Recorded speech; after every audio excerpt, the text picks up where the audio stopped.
in Fort Pickens National Seashore. It's about 45 degrees, but there's no wind, so it's just beautiful. I'm going to check out this part of the Fort Pickens.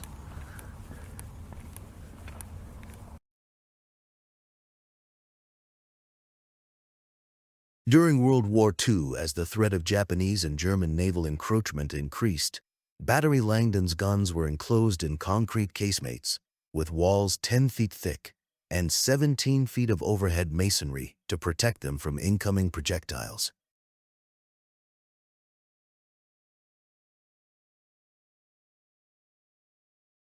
Across the ways to the Gulf there. There's a pavilion.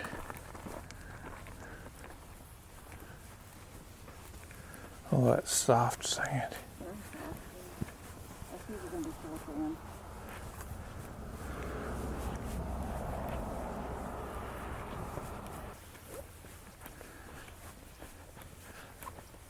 Thank God for ruts. Gives it grip.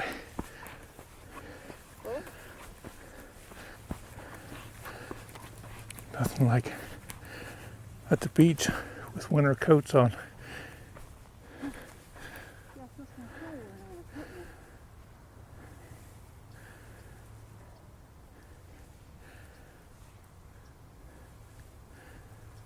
Okay, now we're coming on top of this facility. Right when they're going to want to take pictures of this, so I'll spoil it for them.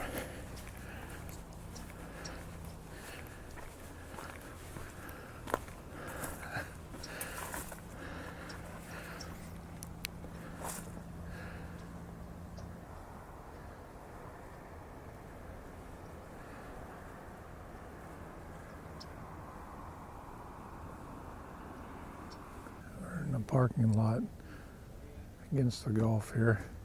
You can see that structure we just came from.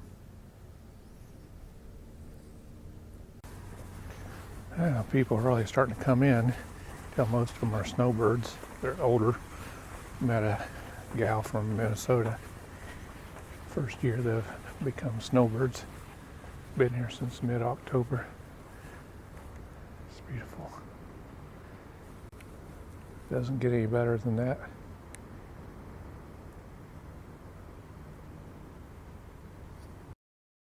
European powers had long considered Pensacola Bay one of the most important on the northern Gulf Coast, with depths ranging between 20 and 65 feet and a length of about 13 miles.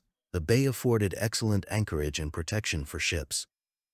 After the Adams-Onis Treaty of 1819, also called the Transcontinental Treaty, in which Spain ceded East and West Florida to the U.S., Pensacola Bay became U.S. territory. In 1825, President James Monroe signed a law establishing a new Navy Yard and depot on the bay. Forts were needed to protect the natural bay and Navy Yard, and thus Fort Pickens was conceived. Fort Pickens was designed and constructed to defend Pensacola Bay and the Pensacola Navy Yard and depot from foreign attacks. Its purpose would reach beyond the physical boundaries of the Gulf frontier. Fort Pickens stood to safeguard the democratic institutions of the Federal Republic, and today it is an enduring symbol of the U.S. The fort is named for Brigadier General Andrew Pickens, a patriot who fought with distinction in South Carolina during the American Revolution. In October 1834, Chase and his enslaved laborers completed Fort Pickens. At the time of its completion, Fort Pickens was the largest brick structure on the Gulf of Mexico. It exhibited the latest theories in coastal defense design, construction, and weaponry. The fort illustrated the growing power of the U.S., and as a part of the Third System, it helped make the nation virtually impregnable.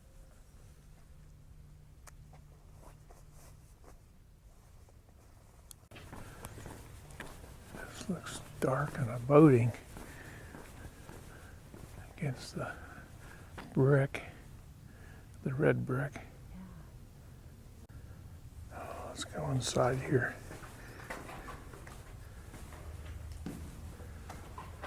It's pretty dark in here. I don't know if you can see anything.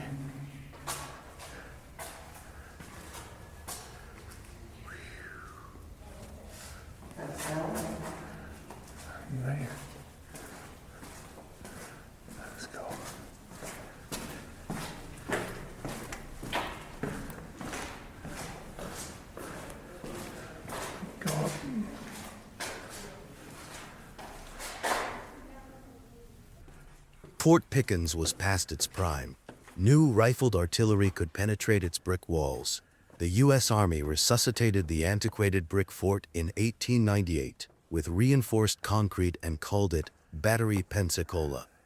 This fort within a fort had two 12-inch rifles on carriages that could disappear behind walls after firing 1,070-pound shells at ships 8 miles away. The Board of Engineers for Coastal Fortifications, who were part of the U.S. Army Corps of Engineers, created the plans to build Fort Pickens. Lieutenant Colonel Joseph Grams. Taunton served as the primary designer, but Brigadier General Simon Bernard later made changes. Bernard's study of the channel entering the bay led him to recommend fortifying 3 places: the western end of Santa Rosa Island, the eastern end of Perdido Key, and the bluffs north of the channel. Bernard's changes to Fort Pickens saved money and allowed the nation to more quickly fortify Perdido Key.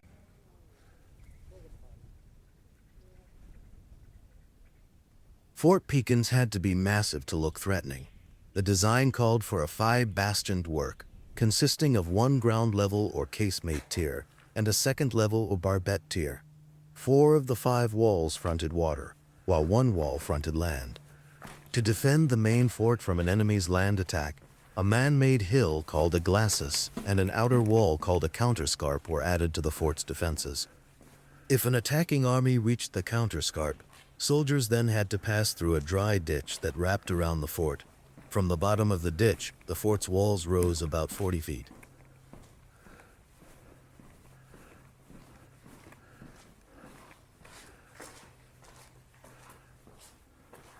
Fort Pickens was designed to unleash a ring of fire from its 5 walls. As many as 200 more cannon could be installed in casemates or on the barbette tiers.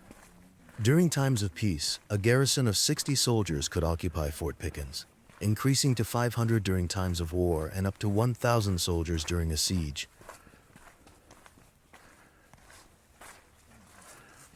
Let's go ahead and go up.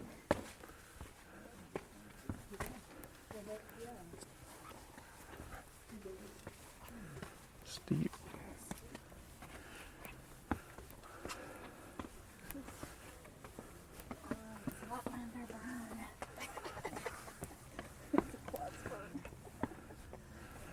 Oh, the views up here.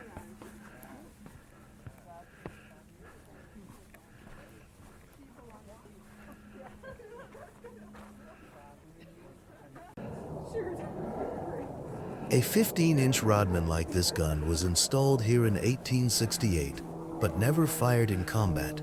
8, 10, and 15-inch Rodmans remained the primary armament at Fort Pickens and other coastal forts until the late 1880s.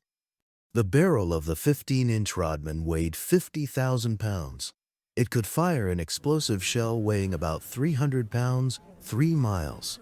The circular iron tracks allowed the cannon to be turned to fire in any direction.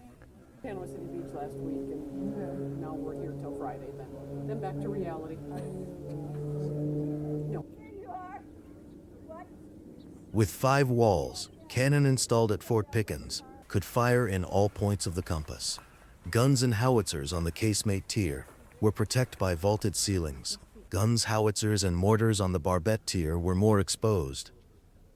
These cannon, and the artillerymen loading and firing them, received protection by a wall in front of them, but had no overhead protection. Fort Pickens' 2 largest walls fronted the shipping channel. Together the channel walls could mount 112 cannon. The north wall, fronting Pensacola Bay, could mount 26 cannon. The east wall, fronting the island, could mount 32 cannon. The wall fronting the Gulf, the south wall, could mount 35 cannon. Throughout its history, different quantities and many different types of cannon have been installed inside the fort. Guns and howitzers sat on carriages made of wood or cast iron. Carriages secured cannon to the fort and provided a pivot to point the cannon in different directions. Mortars sat on beds that rested on wooden platforms on the ground.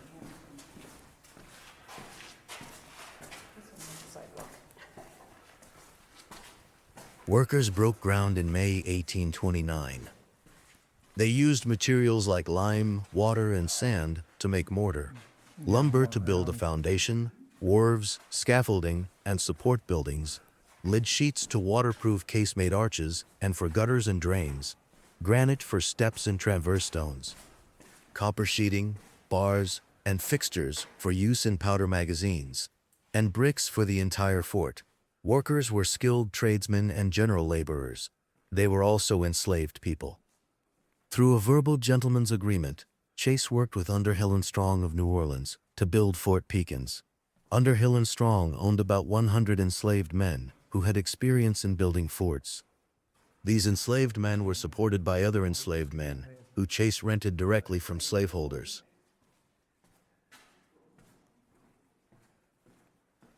Fort Pickens had 3 permanent rooms designed for storing black powder. Army engineers took great care deciding where to store black powder as it is impact sensitive. Called powder magazines, these large brick rooms were lined with wood to absorb moisture and secured with heavy doors to prevent theft or tampering. If filled, Fort Pickens had enough space to store 272,600 pounds of black powder. Additional temporary powder magazines were built during the Civil War. Different types of ammunition would have been available to artillerymen at the fort.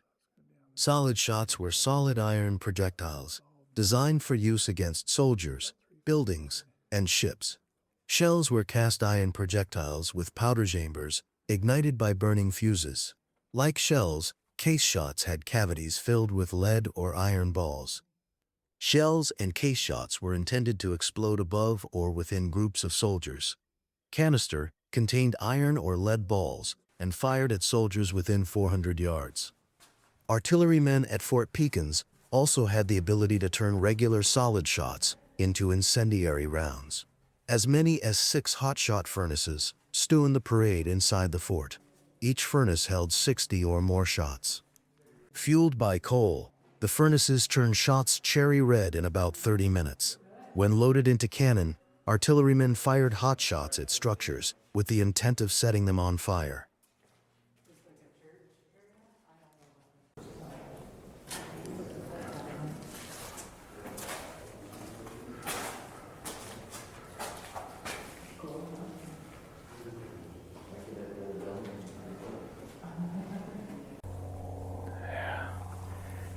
We're on the way to the beach here, a little trail. I have an airplane coming in. A lot of airplane activity in this area.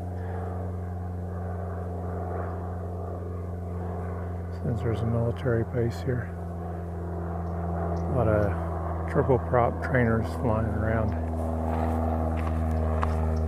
I'm going to show my friends in Norway what a bunker looks like here. I'm a gunner. Not sure the history on this. Battery 234 and its twin, Battery 233 on Perdido Key, were designed to house 6-inch guns with curved shields, from 4 to 6 inches thick cast steel. The shields provided protection against machine gun and light artillery fire. Although the batteries received their shields and barbette carriages in 1946, the 6-inch guns were never received. The guns, shields, and barbette carriages present today were placed there in 1976 through the cooperation of the Smithsonian Institution and are identical to the type of guns that would have been emplaced by the Army. Way later. We're going to head out to the beach here.